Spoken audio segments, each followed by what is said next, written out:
partner. Ayun mga ka-bulkers, dahil tapos na tayo mag-discharging sa Algeria, underway na tayo. Maglinis naman tayo ng bodega mga ka-bulkers. Yan, babaldiyuhan na natin yan para malinisan, preparing sa sa next cargo namin.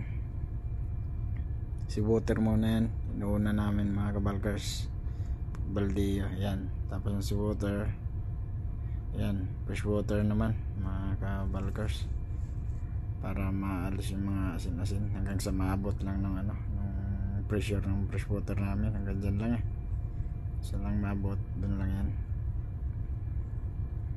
Yan.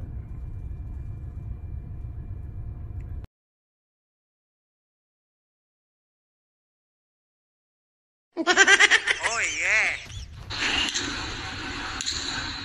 Uy, zero balance ako na ito boy.